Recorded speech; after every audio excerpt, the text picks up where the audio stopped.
ఉన్నాయి. అది నా ఫస్ట్ సినిమా ₹1 కోటి చూసిన సినిమా అదే. నా రెమ్యునరేషన్ కాదు సుమా, సినిమా బడ్జెట్ 75 లక్షలు వస్తే కనుక బ్రహ్మాండమైన బడ్జెట్, ఎంతో రెవెన్యూ అనుకునేవాళ్ళు. ఫస్ట్ ₹1 కోటి.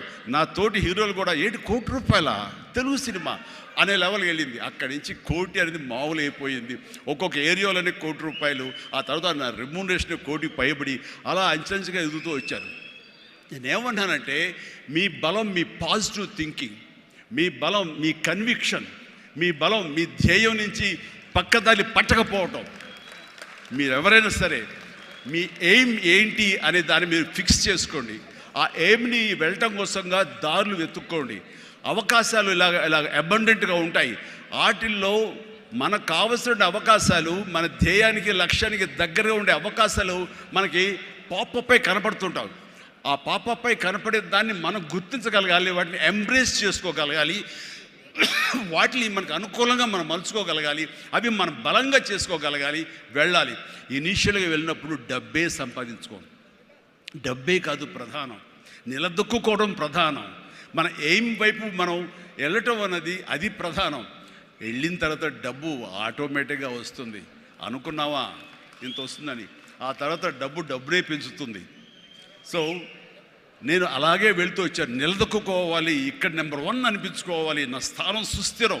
ఇది లేకపోతే నేను బయట నయా పైసాకి పని చేయను.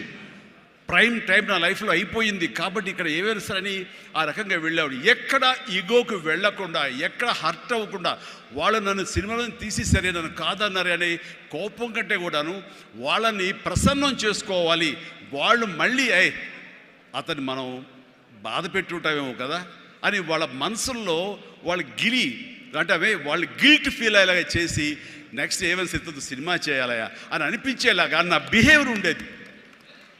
ఆ బిహేవియర్ తోటి వాళ్ళ ఆఫీస్కి వెళ్ళి కూర్చునేవాడిని.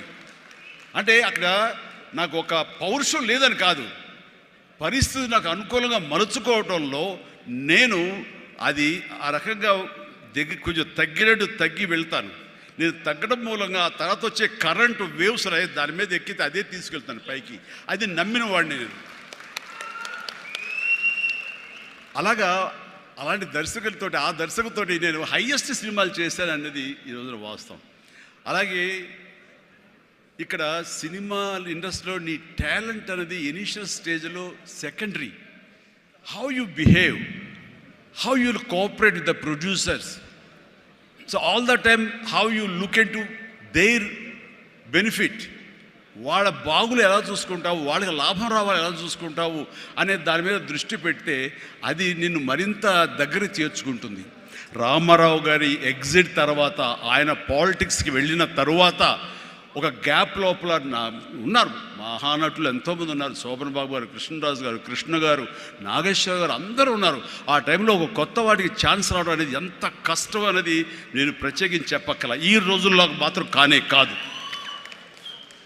ఆ రోజుల్లో ఏంటి అంటే, నా టాలెంట్ ఉంది కదా ఎస్ అని అనుకుంటే కుదరదు బాబు.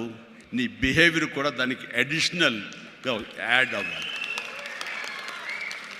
మనం కొంచెం ఏంటంట అని ఇలా అన్నామనుకోండి, అబ్బో వీడితో ఎక్కడ పడుతున్నా బాబు, వద్దురే బాబు, ఆల్టర్నేటివ్ చూడండిరా అనేలాగా వాళ్ళ మైండ్ సెట్ ఉంటుంది.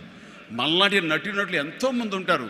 బట్ వాళ్ళలో మనం బెస్ట్ ఆప్షన్ అంటే, అపార్ట్ ఫ్రమ్ అవర్ హిస్టానిక్ టాలెంట్స్, మనకున్న నైపుణ్యం కంటే కూడా మన వ్యక్తిత్వం అని కూడా అక్కడ చాలా చాలా ప్రధానమైన పాత్ర వహిస్తుంది. అలాంటి వ్యక్తిత్వాన్ని నమ్ముకుని వాళ్ళ ఆఫీసులకు వెళ్ళి కూర్చుని వాళ్ళతో సత్సంబంధాలు ఏర్పరచుకొని మీలో ఒకడిని అంటూ వాళ్ళకి ఆ నమ్మకం కలిగించి పెట్టి అలా ముందుకు వెళ్తుండేవాడిని.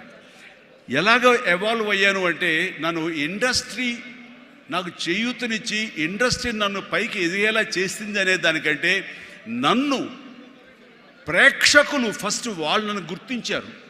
ఇండస్ట్రీ గుర్తించలేదు, ప్రేక్షకులు గుర్తించారు, ప్రేక్షకులు చేయూతనిచ్చారు. అందుకనే ప్రేక్షకుల పట్ల నాకు ఎప్పుడూ కృతజ్ఞత ఉంటుంది. ఇది మీకు అర్థమయ్యేలాగా తేటతెల్లంగా చెప్పాలి అంటే,